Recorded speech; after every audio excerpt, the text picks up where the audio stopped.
Le 26 décembre 1945, nous avons la naissance officielle du franc CFA, jour où la France ratifie les accords de Bretton Woods et procède à la première déclaration de parité au Fonds monétaire international, FMI.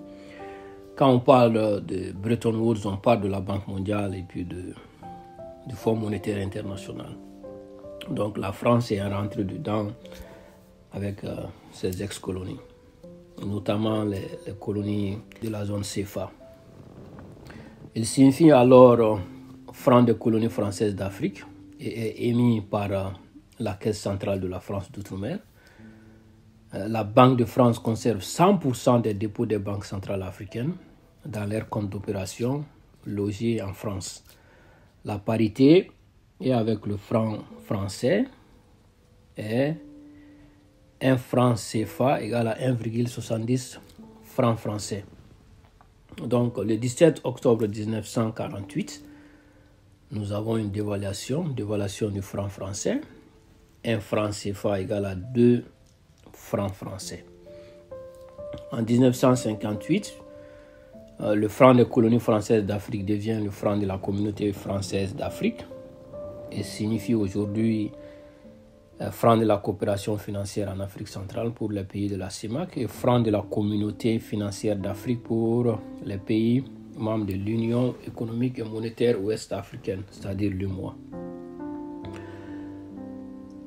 Quand la communauté française est créée en 1958, la France-Afrique est une réalité notamment militaire, avec les bases militaires françaises en Afrique. Il ne fait pas de doute que le franc CFA est alors le moyen de maintenir le lien colonial et son fonctionnement relève alors une mentalité très impérialiste du côté français. Le nom de Sékou Touré a été un choc. En mars 1960, il met la main sur la réserve de la BCEAO après la rupture du contrat colonial avec la France. Le franc CFA est donc une appellation commune aux deux monnaies circulant dans les 14 pays membres de la zone franc et dont la convertibilité extérieure est garantie par le Trésor français. 1960, nous avons l'instauration du nouveau franc français. 1 franc CFA égale à 0,02 francs français. De Gaulle fait pression à l'indépendance sur les leaders indépendantistes, leur faisant signer des accords militaires, commerciaux, diplomatiques et culturels privilégiés avec la France, ainsi que les accords monétaires garantissant le système néocolonial de la France-Afrique qui se met en place.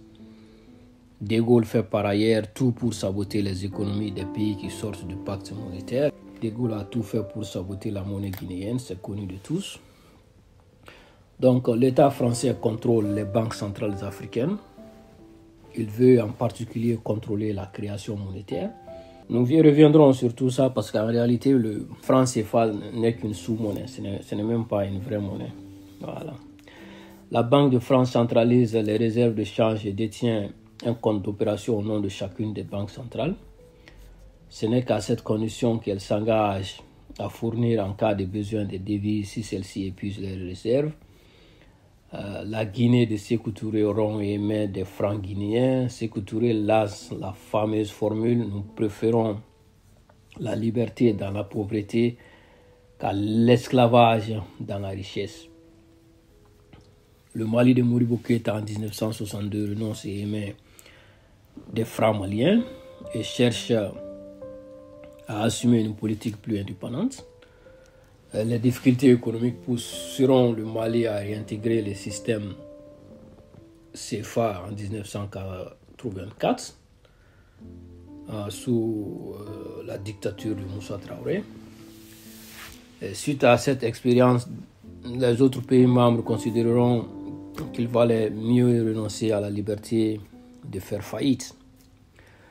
En 1963, le président togolais Sylvanus Olympio, qui avait des velléités de sortir du franc CFA, est assassiné.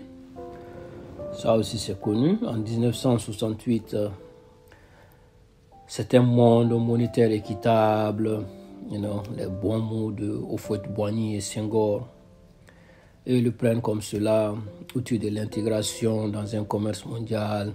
En réalité, ils ont toujours soutenu le franc CFA, ils ont toujours soutenu la France. Les deux pays sont encore des soutiens colossaux à la France-Afrique. Nous verrons la suite, comment Sonko et Diomaye Faye vont tenir tête à la France. Le temps jugera. Mais en 1968, le système commence à être remis en question. Hamani Diori, le chef de l'État du Niger, a critiqué le franc CFA à travers un mémorandum remis à Pompidou dès 1972. En 1973, Madagascar rompt et émet à la fois des francs malgaches et des aériari. Un aériari égal à 5 francs malgaches. Jusqu'en 2003 où l'aériari, la monnaie précoloniale, devient la seule monnaie. La Mauritanie rompt et émet les ouguiya. Un ouguiya égal à 5 francs CFA. Le président Mokhtar Ould Dada disait alors: nous savons que nous ne pouvons pas être indépendants économiquement si nous ne battons pas notre propre monnaie, si nous n'avons pas la maîtrise totale de la politique de crédit.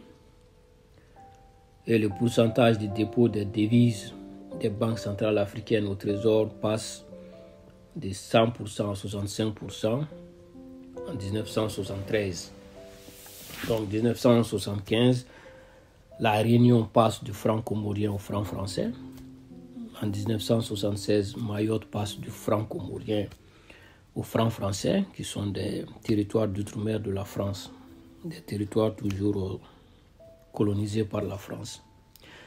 En 1985, la Guinée équatoriale rejoint le franc CFA. Un franc CFA égale à 4 bic Wele.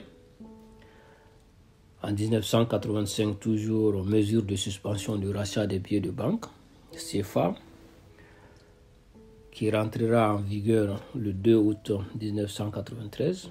Et avant cette date, la convertibilité des billets était libre et illimitée dans les guichets de la Banque de France.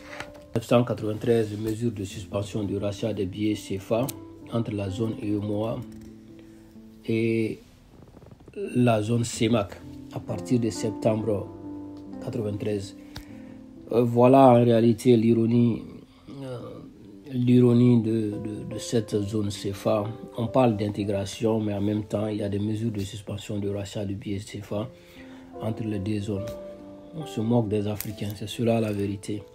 Nous en reviendrons, parce qu'en réalité, le franc CFA n'est pas une monnaie d'intégration africaine. 12 janvier 1994, la valeur du franc CFA a été dévaluée à 50% sous l'impulsion de Michel Canusu. Un franc CFA égale à 0,01 franc français. En 1997, la Guinée-Bissau rejoint le franc CFA. Un franc CFA égale à 65 pesos. Le 1er janvier 1999, à l'image du franc CFA à l'euro, 1 euro égale à 655,957 francs CFA. La fameuse parité fixe. Nous en parlerons. Pourquoi c'est chaotique pour nos États. En 2005, le pourcentage des dépôts des devises des banques centrales africaines au trésor français passe de 65% à 50%. Mais reste à 65% pour le Comore, pour ce qui concerne le franc comorien. Et en 2019, la France met fin au dépôt de 50% des recettes d'exportation de la zone UEMOA. Donc ça continue toujours avec la zone CEMAC qui dépose toujours dans le compte d'opération 50%. Voilà, ça a été un peu long. Ceci me fait à la seconde partie sur l'historique, les grandes dates. Et nous continuerons très prochainement avec la troisième partie où nous parlerons des principes de fonctionnement du franc CFA et leur implication dans l'effondrement de l'économie des pays de la zone CFA. Nous parlerons plus précisément la centralisation des réserves de change au Trésor public français et les fameux comptes d'opération. Donc à très bientôt.